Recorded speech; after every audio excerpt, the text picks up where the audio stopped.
On est tous dans un moment qui n'est pas évident, hein. On navigue sur un océan d'inconnus, nous tous qui sommes entrepreneurs.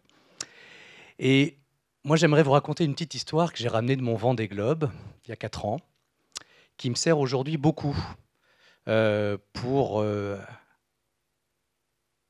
avancer, tout simplement. Je suis désolé, parce que je me remets dans mon histoire. Ça a commencé le 6 novembre 2016. C'était au Sable d'Olonne. Moi, ça faisait 3 ans que je me préparais pour faire ce Vendée Globe. J'avais décidé de faire ce Vendée pour médiatiser ma cause, qui est la lutte contre la discrimination, avec mon association qui s'appelle Comme un seul homme. Et je me suis retrouvé, après 3 ans de travail, un tunnel de travail sur le chenal, où j'ai découvert que de chaque côté du chenal, il y avait 450 000 personnes, le public, qui étaient là pour saluer tous les skippers. Et quand ça a été mon tour de passer dans le chenal, je me suis dit, s'il y a autant de monde qui sont là pour saluer, ça veut dire que ce que je vais faire, c'est un truc de fou. Et donc, je suis peut-être en train de faire la connerie de ma vie. Et franchement, à ce moment-là, je me suis dit, peut-être que je ne vais pas m'en tirer. Et toute la descente de l'Atlantique, qui a duré à peu près un mois, entre les Sables d'Olonne et le Cap de Bonne-Espérance, j'ai eu la trouille. Mais vraiment une trouille qui m'empêchait de dormir, qui me faisait pleurer tous les jours. J'avais peur d'être ridicule. On était 29, j'étais 27e. J'avais l'impression que tout le monde me regardait. J'avais peur d'être dépassé, de ne pas être au niveau si j'avais un gros problème. J'avais peur de mon bateau, qui est une machine de 18 mètres de long, qui porte jusqu'à 600 mètres carrés de toile, qui s'emballe, qui n'a pas de frein. Et j'avais peur de l'océan, des tempêtes qui pouvaient me tomber sur le coin de la gueule. Et en descendant l'Atlantique, ça s'est empiré.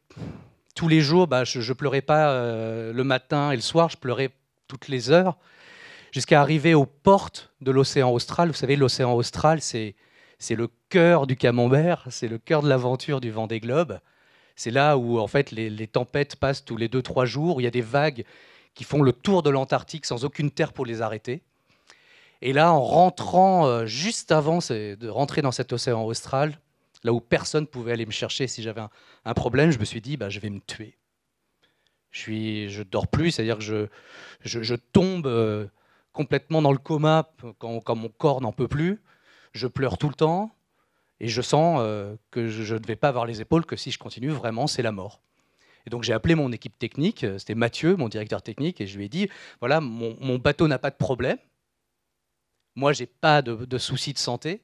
La seule chose, c'est que j'ai trop peur pour continuer, donc je vais abandonner.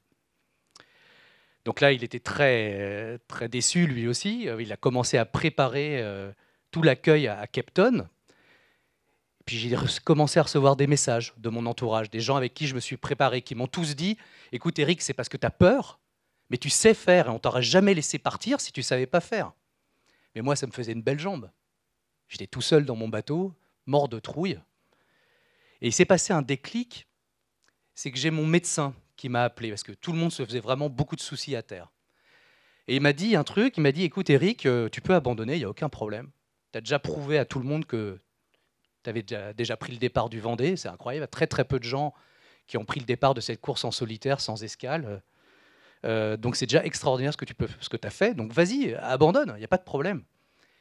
Et cette phrase, en fait, a tout provoqué en moi. Je me suis dit, ok, c'est un scénario qui est possible, donc qu'est-ce qui va se passer? Je vais amener mon bateau à Cape Town, en Afrique du Sud. Là, un marin de mon équipe va me rejoindre. Et puis, je vais ramener mon bateau en Bretagne, chez moi, à Port-la-Forêt, pendant un mois. Et puis après, tous les jours de ma vie, je vais me lever, je vais me regarder dans la glace et je vais me dire, mais quel con! Pourquoi t'as pas juste essayé? Pourquoi t'es pas juste allé voir, quoi? Pourquoi tu as travaillé 3 ans pour arrêter comme ça, sans aller juste essayer? Et là, au fond de mon bateau, entre deux sanglots, je me suis dit, Eric, t'es coincé. T'es obligé d'y aller, en fait. Parce que si t'y vas pas, tu vas gâcher toute ta vie d'homme. Et là, j'ai commencé à prendre une première décision qui en a traîné plusieurs. La première, c'est que je me suis débarrassé de ma peur du ridicule. J'ai décidé d'enlever mon ordinateur, de le débrancher. Parce que je regardais les classements toutes les heures, tout le temps, en me voyant à quel point j'étais nul, toujours dans les derniers. Et puis donc j'ai coupé mon ordinateur en disant je le regarde que 2 fois par jour. J'ai coupé aussi ma minuterie qui me faisait me réveiller toutes les 40 minutes parce que les autres marins m'avaient dit qu'ils fonctionnaient comme ça. Et je me suis dit, bah non, je dormirai ce dont j'ai besoin de dormir. Et je me suis lancé dans la première tempête qui arrivait, une énorme tempête. J'avais 2 concurrents à côté de moi qui ont refusé de rentrer dedans, et moi je suis rentré pile dedans. J'étais comme ça, vous ne pouvez pas imaginer. J'avais une peur de fou. La nuit a été terrible, et au petit matin, je me suis dit, bah, ça va. Mon bateau faisait le job, moi j'avais bien fait le job, j'avais réduit la toile comme il fallait, j'avais fait tout ce qu'il fallait faire, et mon bateau avançait. Et là, endomorphine, dopamine, j'ai commencé à voler sur l'eau, quoi. J'étais le roi du monde, j'avançais, j'attaquais le Vendée Globe. 2 jours plus tard, je casse mon gouvernail. C'est comme si vous êtes en moto, à fond sur l'autoroute, et tout d'un coup, la roue avant se barre. Hein. C'est la même chose. Je me retrouve sans gouvernail dans des tempêtes de l'océan austral. Dans 11 heures, je sais qu'il y a une énorme tempête qui arrive et j'ai 11 heures pour réparer. Pendant 8 heures, je vais juste essayer d'enlever le gouvernail cassé. C'est des pièces de 3 mètres en carbone, très impressionnantes. Pendant 8 heures, rien ne va bouger. Je ne peux pas vous dire aujourd'hui comment je me suis débarrassé de cette pièce, mais ce qui est un fait, c'est qu'au bout de 8 heures, elle est tombée.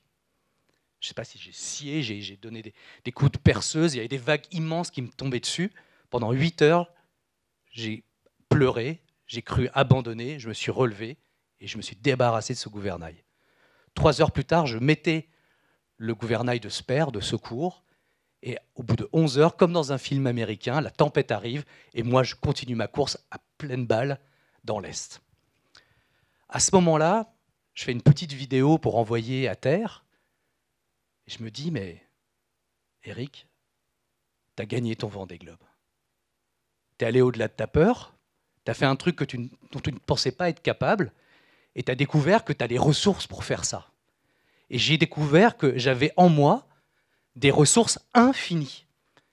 Et que la seule condition, c'était d'accepter d'aller au-delà de ma peur pour les rencontrer. Et je peux vous dire, nous tous, on a des ressources infinies. La seule chose, c'est qu'il faut qu'on décide d'aller faire un truc qu'on n'a jamais fait pour aller les rencontrer. Fort de cette nouvelle confiance en moi, j'ai regardé un peu où j'en étais dans cette course. On était un petit groupe de 5 bateaux à se protéger en fait des tempêtes qui arrivaient, tandis que les pros, eux, utilisaient les tempêtes pour se propulser.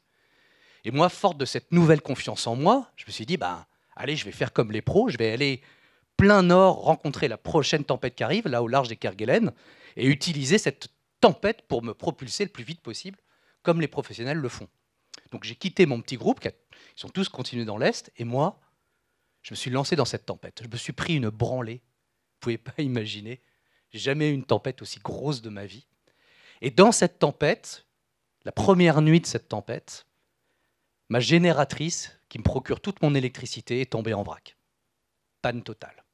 C'est un enfer parce que ces bateaux-là, on ne les barre pas nous-mêmes. On a des pilotes automatiques qui nous permettent de dormir, de faire plein d'autres choses pendant que notre bateau fonctionne. Mais là, sans électricité, je savais que j'allais être coincé à barrer mon bateau dans la tempête.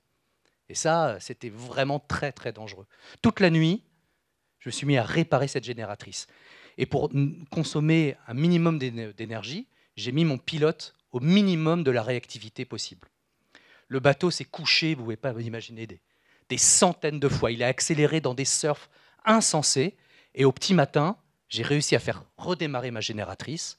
Et j'ai découvert que j'étais vraiment au milieu des lames, des mastodontes, une mer que je n'avais jamais vue, à plus de 120 km/h de vent. Et j'ai découvert qu'en fait, en laissant mon bateau tout seul, sans surveillance, en fait, lui aussi avait des ressources infinies. Et que c'était ma peur qui l'empêchait de s'exprimer. Et là, fort de cette confiance en moi, en lui, sans cette peur du ridicule, on a commencé à avioder. On a doublé un skipper américain qui s'appelle Rich Wilson. Il m'a regardé, il a envoyé un message aux autres skippers en disant « Be careful, Eric is coming and he's flying ». Et effectivement, je suis passé de la 27e place à la 9e place. Je battais tous les records de la flotte, je volais sur l'eau. Il y avait je recevais plein de messages en disant Eric, t'as bouffé du lion. Alors je m'appelle Bélion, alors c'était le jeu de mots facile. Il me disait ça y est, t'as bouffé à la compétition, t'as le couteau entre les dents, alors que pas du tout. Moi, je m'accordais 2 à 3 heures de rêverie par jour. J'étais avec ma petite tisane, mon petit gâteau sans gluten, je regardais les albatros, les nuages, et en fait j'étais en harmonie. Et plus j'étais en harmonie, plus j'allais vite. Et là, il s'est passé quelque chose. C'est qu'un jour, je reçois ma météo, on télécharge la météo 2 à 3 fois par jour, peut-être 4 fois même. Et là, je vois sur mon ordinateur de bord que, en fait, le vent reste stable, qu'il n'y a pas de problème. Et moi, je sais au fond de moi que ce n'est pas vrai. Donc je monte sur le pont, je regarde les nuages, je regarde la mer, et je me dis non, non, le vent arrive, ça va être très très mauvais. Et donc je monte sur le pont, je baisse la toile, et au moment où j'ai terminé de faire mes voiles, de tout faire propre, le vent s'engouffre en tempête. Et là, je me dis, mais j'ai de l'instinct.